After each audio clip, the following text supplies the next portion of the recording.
Hello. मैं doctor Chandrakala, सह आचार्य समाजशास्त्र, राजकीय महाविद्यालय बयाना।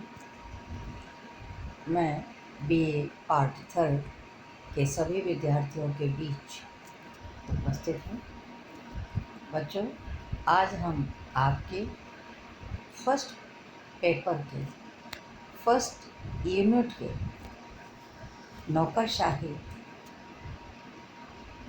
विषय को लेकर चर्चा करेंगे।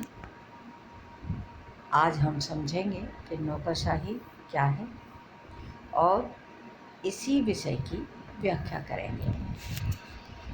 चलिए टॉपिक को शुरू करते हैं। ब्यूरोक्रेसी अर्थात अधिकारी तंत्र या कर्मचारी तंत्र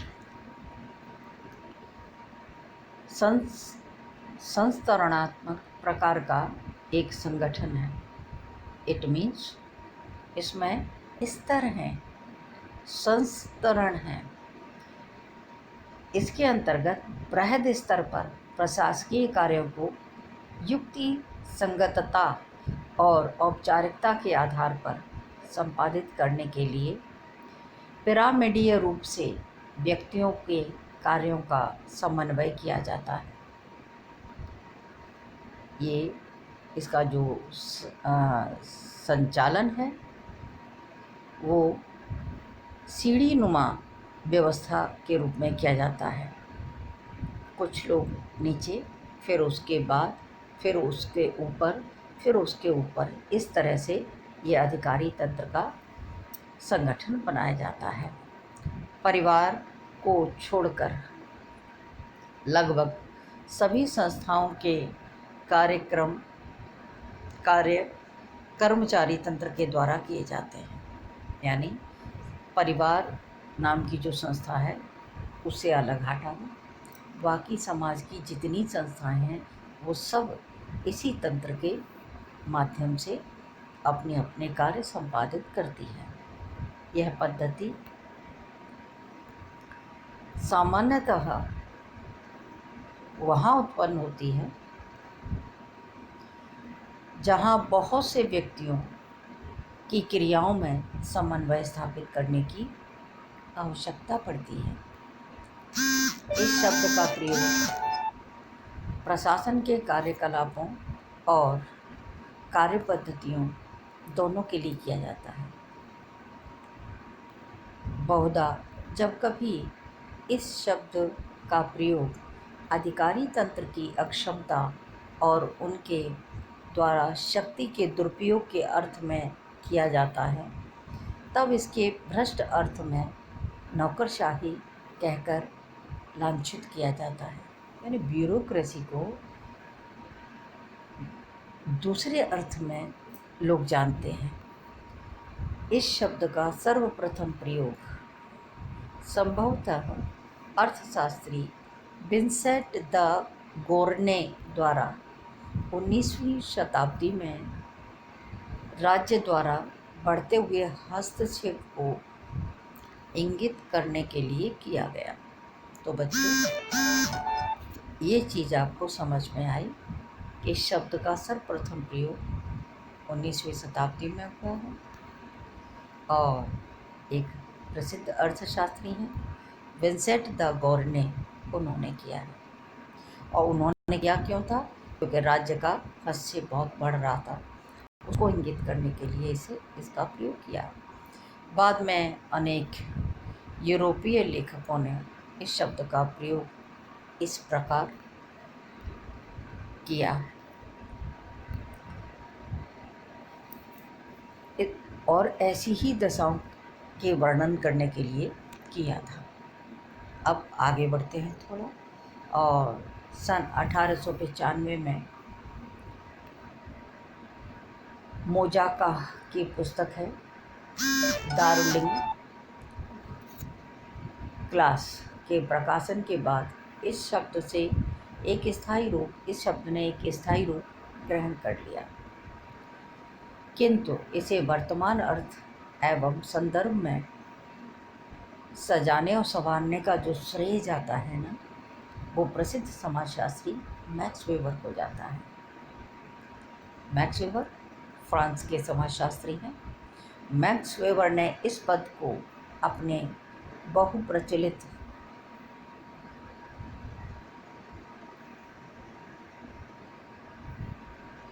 भ्रष्ट स्वरूप से निकाल करके इसमें निहित धारणा को आधुनिक औद्योगिक समाज के किसी भी संगठन के लक्ष्यों की तर्कसंगत ढंग से प्राप्ति के लिए अपरिहार्य बताया। मैक्स वेबर क्या कह रहे हैं? मैक्स वेबर कह रहे हैं इस समय आधुनिक समाज में इसके बिना आप काम नहीं चला सकते, क्योंकि इस समय औद्योगिक समाज है, आधुनिक समाज है, तो इस विस्तृत समाज है, तो इसको सही ढंग से चलाने के लिए हमें इस संगठन अर्थात ब्यूरोक्रेसी की आवश्यकता पड़ेगी। उन्होंने ब्यूरोक्रेसी को बृहद स्तरीय मानवीय संगठन का सर्वाधिक कुशल एवं कार्यक्षम रूप बताया है। इसका मतलब है यह तंत्र बहुत उपयोगी है। इतने विशाल समाज के लिए, राष्ट्र के लिए सुचारू रूप से चला पाना इसके अभाव में संभव नहीं है। मैक्स वेबर ने अग्रांकित प्रमुख लक्षण बताए हैं जो ब्यूरोक्रेसी को स्पष्ट करने के लिए बहुत उपयोगी हैं। कानून, उसमें पहले देखते हैं कानून तथा नियमों द्वारा निर्धारित कार्यालय के कार्यों का एक निश्चित क्षेत्र। तो इसमें क्या क्या होता है? कानून तथा नियमों द्वारा निर्धारित कार्यालय के कार्यों का एक निश्चित क्षेत्र है। दूसरा देखिए इसी के अंतर्गत लिखित प्रलेखों पर आधारित गोपनीय प्रशासन व्यवस्था है। तो ये सिम्टम जब आपको दिखाई दें किसी संगठन में तो निश्चित रूप से वो ब्यूरोक्रेसी के अंतर्गत आएगा। नेक्स्ट देखिए प्रशासन का प्रशिक्षित व्यक्तियों द्वारा नियमानुसार संचालन, यानी प्रशासन का जो संचालन करने वाले व्यक्ति हैं उनको पहले ट्रेंड किया जाता है, प्रशिक्षित किया जाता है, और वो व्यक्ति जो प्रशिक्षित हैं नियमानुसार नियमों में बंधकर कार्य का संचालन करते हैं। तकनीकी योग्यता के आधार पर अधिकारियों का चुनाव, एक और इसकी विशेषता है कि इसमें तकनीकी योग्यता के आधार पर ही अधिकारियों का चुनाव किया जाता है। मनमाने रूप से हम यहाँ चुनाव नहीं करते हैं। एक और विशेषता आपको बताती हूँ, स्पष्ट रूप में परिभाषित सत्ता है और उसका क्षेत्र है। आपको ब्यूरोक्रेसी में स्पष्ट रूप से सत्ता का क्षेत्र परिभाषित किया जाता है कि आपको ये पावर मिला है, आप इसका प्रयोग करेंगे। एक और इसका जो लक्षण है वो आपको बताते हैं। कार्यालय के कार्यकलापों में निजी मामलों में पृथकता। कोई भी व्यक्ति कार्यालय के कार्यकलापों में अपने निजी जीवन का समावेश नहीं करेगा। उसका निजी जीवन अलग है और कार्यालय के कार्यकलापों वाला जीवन अलग है। एक और चीज़ आपको जो ब्यूरोक्रेसी को स्पष्ट करने में सक्षम है, अब देखिए अधिकारियों की वरिष्ठता और कनिष्ठता। यहाँ अधिकारी वरिष्ठ भी हैं और कनिष्ठ भी हैं। सबके पद, सबके अधिकार, सबके दायित्व निश्चित रूप से स्पष्ट रूप से विभाजित है, सुनिश्चित है। तो बच्चों इस तरह से मैंने आज आपको बताया नौकरशाही क्या है, नौकरशाही की उत्पत्ति कब हुई, नौकरशाही को पहले किसने प्रयोग किया, और उसके बाद मैक्स वेबर ने इसका प्रयोग कब किया। तो ये और नौकरशाही के प्रमुख लक्षण या विशेषताएं क्या हैं। तो ये सारे पॉइंट आपको क्लियर हो गए होंगे। दोबारा से मैं आपको रिपीट करती हूँ। उसमें देखिए, मैक्स वेबर ने 19वीं शताब्दी में इसका प्रयोग किया है।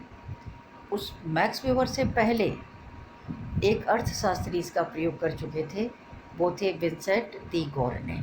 ठीक है। और बाद में मैं उसके बाद यूरोपियन कई लोगों ने प्रयोग किया है, लेकिन जो सबसे ज़्यादा इफ़ेक्टिव तरीके से सजाने और संवारने का इस शब्द का जो श्रेय जाता है वो किसको जाता है? हमारे समाजशास्त्री मैक्स वेबर को जाता है। इन्होंने इसका बहुत ही व्यवस्थित और क्रमबद्ध रूप में प्रयोग किया है, और इसके साथ जो अफवाह या जो एक भ्रष्ट स्वरूप वाला जो एक तमका, एक पदक जुड़ा हुआ था, उससे निकाल करके इसको समाज के लिए बहुत युक्ति संगत बताया, तर्क संगत बनाने का प्रयास किया है, और समाज के सफल संचालन के लिए इसको अपरिहार्य बताया है। इस तरह से मैंने आपको बताया कि ब्यूरोक्रेसी बहुत ही बृहद स्तरीय मानवीय संगठन का सर्वाधिक कुशल एवं कार्यक्षम स्वरूप है। इसी के साथ आज का लेक्चर समाप्त करते हैं, और कल फिर मिलते हैं एक नई टॉपिक के साथ। Thank you so much.